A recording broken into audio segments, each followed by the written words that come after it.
Maria guardava e meditava todos esses fatos em seu coração. Celebramos a solenidade de Santa Maria, Mãe de Deus. Vamos partir do catecismo da igreja, apontar alguns traços importantes de Maria e, por fim, dar uma palavra sobre a paz. No catecismo da igreja, número 463, diz: a fé na verdadeira encarnação do Filho de Deus é o sinal distintivo da fé cristã. E é esta a alegre convicção da igreja desde o seu princípio. Ele fez-se verdadeiro homem, permanecendo verdadeiro Deus. Jesus Cristo é verdadeiro Deus e verdadeiro homem. Esta verdade da fé teve a igreja de a defender e clarificar no decurso dos primeiros séculos, perante tantas heresias que a falsificavam. Os primeiros séculos foram os principais séculos de composição da doutrina católica. Eu costumo dizer com frequência, nós temos uma dúvida, vamos à internet, catecismo da igreja, e encontramos a doutrina compendiada. Mas o que tínhamos era a Sagrada Escritura, o cânon da Sagrada Escritura, e mesmo assim, até o fechamento do cânon, levou ainda bastante tempo. E a doutrina, então, foi aprofundando o entendimento daquilo que havia sido revelado por Deus e catalogado na Sagrada Escritura. Os primeiros séculos, os vários concílios foram então tentando apresentar e entender a doutrina sobre vários aspectos, e um deles era sobre Jesus. Como entender um Deus que se encarna? É Deus? É humano? É Deus e homem? Como entender? E aí tivemos século IV e V, concílios como o de Éfeso, o de Niceia, Calcedônia. E aí, com esses concílios, se define Jesus Cristo, verdadeiro Deus e verdadeiro homem. E a partir dessa definição se estabelece: Maria é, então, não mãe de um homem, não mãe de um corpo, Maria é mãe de Deus. O concílio não foi convocado para definir um entendimento sobre Maria, era um entendimento sobre Jesus, que depois refletia no entendimento sobre Maria. E aí o número do catecismo 66, dizia: Maria se tornou, com toda a verdade, mãe de Deus, por ter concebido humanamente o Filho de Deus em seu seio. Mãe de Deus, não porque o Verbo de Deus dela tenha recebido a natureza divina, mas porque dela recebeu o corpo sagrado, dotado de uma alma racional, unido ao corpo na sua pessoa. Se diz que o Verbo nasceu segundo a carne. Então, a partir da compreensão de Jesus, também temos uma compreensão acerca da Virgem Maria. Embora tenhamos esperado até o século V para uma definição magisterial sobre Maria, Mãe de Deus, na piedade popular, isso já era rezado, isso já era entendido. Uma coisa é a igreja definir e apresentar uma verdade de fé, outra coisa é essa verdade de fé já ser entendida e aceita e assumida pelo povo. E a prova, ou digamos, a evidência que temos sobre isso, é uma oração muito popular atualmente, que é Subtum Presidium. A vossa proteção recorremos, Santa Mãe de Deus. Essa oração foi encontrada não muito tempo atrás, né, há pouco tempo atrás, mas num papiro do século III. Então, um papiro do século III já traz uma oração que fala: Santa Maria, Mãe de Deus. E se estava escrito no século III, talvez já pudesse ser rezada anteriormente ao século III. Então temos uma verdade de fé entendida, uma verdade de fé celebrada pelo povo, que depois é traduzida e apresentada pela igreja como doutrina. Dito isso, gostaria de avançar um pouco e destacar 10 motivos para venerarmos e amarmos Nossa Senhora, não só como Mãe de Deus, mas como nossa Mãe. Poderia aqui colocar uma lista muito maior. Talvez vocês possam levar para casa como exercício de casa, fazer a sua própria lista, com seus próprios motivos e passagens bíblicas. Eu me detive a 10. E começo pelo Evangelho de São Lucas, capítulo 1. Maria foi escolhida por Deus. Não foram as pessoas do seu tempo, não foram os mestres da lei. Deus escolhe Maria. E Deus envia o arcanjo para que ele possa anunciar a ela que ela foi escolhida. Lucas 1, versículo 31. Conceberás e darás à luz um filho. Maria foi escolhida por Deus para ser a mãe de Deus. Segundo, agraciada, versículo 28, ave cheia de graça. É a mulher, e não só a mulher, a pessoa humana mais agraciada que já existiu, a mais cheia de graça, a única plena de graça, a Virgem Maria.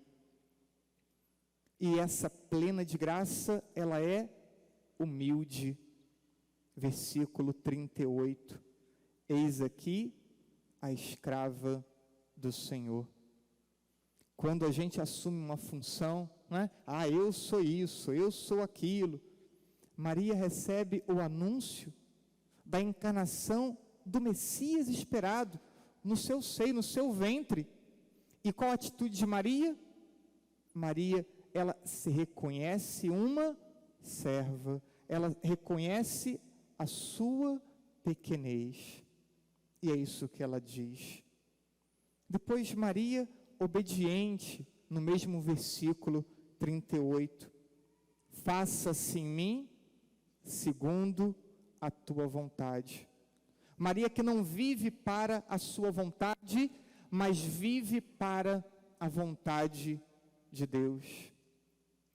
E esse tema não é um tema simples, porque eu já disse tantas vezes, queremos nós impor a Deus o tempo inteiro as nossas vontades.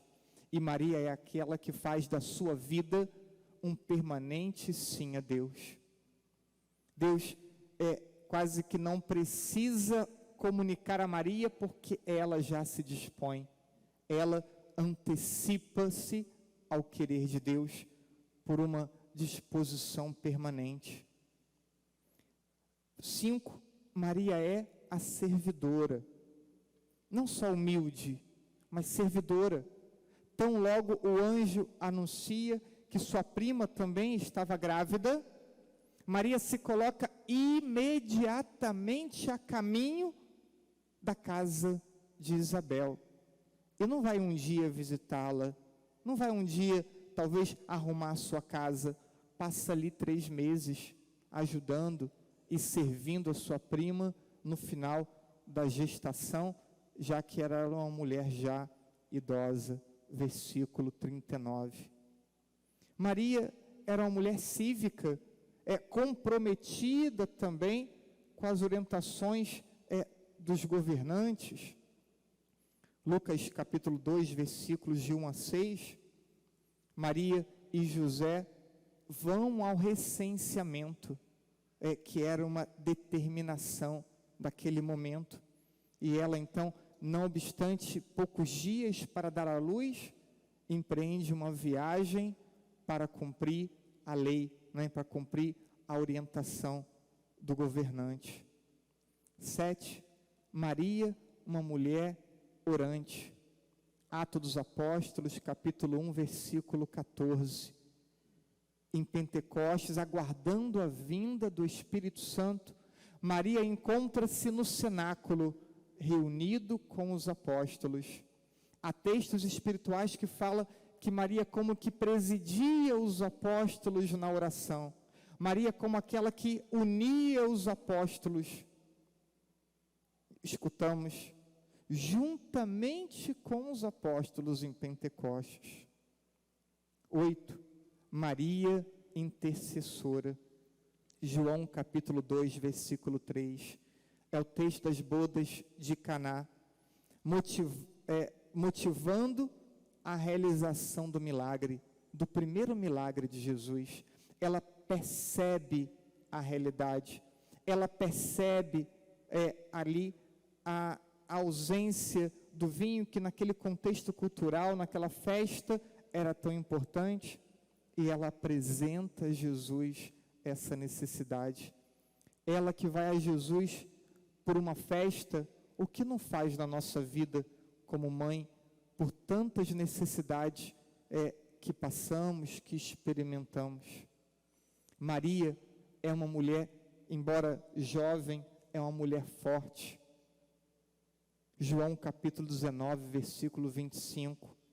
Maria, aos pés da cruz, de pé, não prostrada, não derrotada, mas de pé aos pés da cruz, a fortaleza dessa mulher. E aos pés da cruz, como 10º ponto, Maria assume a maternidade sobre toda a humanidade. Jesus diz para ela, apontando para João: eis aí o teu filho. E apontando para João, aponta para você e aponta para mim: eis aí o teu filho, eis aí a tua filha, cuida dos teus filhos. E João, naquele momento, então, acolhe Maria como sua mãe e leva Maria para a sua casa. Como seria bom que também nós não apenas celebrasse a maternidade de Maria sobre Jesus, que é Deus, mas celebrássemos também a maternidade de Maria sobre a nossa vida. Como seria bom que pudéssemos então colocar toda a nossa vida nas mãos da Virgem Maria. João capítulo 19, versículo 27. Maria foi escolhida por Deus. Escolha também a Virgem Maria como mãe. E olhando esses pontos, e poderíamos ter outros pontos, todos bíblicos, como é fácil encontrarmos motivos para amarmos a Virgem Maria. Em contrapartida, como imaginamos ser difícil as pessoas ficarem elaborando argumentos para dizer: Maria, mulher qualquer. Não existe mulher qualquer, não existe pessoa qualquer, quanto mais a mãe de Deus, quanto mais a escolhida para ser a mãe do Salvador.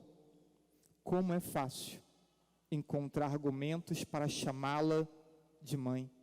Como é fácil encontrar argumentos para amá-la e para trazer de modo tão afetuoso para a nossa vida. Dito isso, queria ainda dar uma palavra sobre a paz. A paz vem de Deus. E nós temos que ter essa convicção. A paz vem de Deus. Mas se instaura e se propaga a partir de nós. A paz que vem de Deus, ela é semeada, ela é espalhada, comunicada a partir de você e de mim também. A paz depende de nós. Podemos nos tornar promotores e construtores da paz, ou podemos nos tornar geradores de conflitos e divisões? Qual costuma ser sua atitude? Quantas vezes na tua casa você não foi promotor de paz? Quantas vezes na tua casa você foi pessoa de conflito, de divisão? Quantas vezes no teu ambiente de trabalho, na igreja, na relação com teus amigos, na tua lida na sociedade, quantas e quantas vezes você não foi promotor da paz? Olhamos uma sociedade tão dividida, uma sociedade polarizada, uma sociedade em conflito, e cabe ao cristão ser uma presença fecunda de Cristo que promove a paz. E qual tem sido o teu comportamento? O caminho da fé que cada um percorreu até hoje é fundamental para definir quanto de paz experimentamos e comunicamos. Olha, traz presente ou o seu próprio comportamento, ou de algum conhecido, ou da rede social, pessoas que ficam gerando o tempo inteiro divisão. É difícil encontrar Deus nessas pessoas. Parece que tem pessoas que querem ganhar popularidade, dividindo, separando, acusando o Papa, os bispos, gerando intriga na igreja. Olhamos para esse comportamento e encontramos Deus? Olhamos para esse comportamento e encontramos uma pessoa pacífica? Quanto mais formos preenchidos pela presença de Deus, mais nos tornaremos pacíficos e pacificadores. Quem é preenchido por Deus torna-se pacífico. Quem é preenchido por Deus torna-se pacificador. Quanto mais vivemos para este mundo e para as paixões tão fortes dentro de nós, as paixões da carne, mais encontraremos motivos para disputar, brigar e dividir. A lógica é muito simples. Se você é preenchido por Deus, você é uma pessoa de paz e pacificadora. Se você não está preenchido por Deus, se você vive das suas paixões, se você tem uma vida mundana, o seu comportamento divide, seu comportamento separa, o seu comportamento é de disputa. Deste modo, para um cristão, a paz é questão de conversão.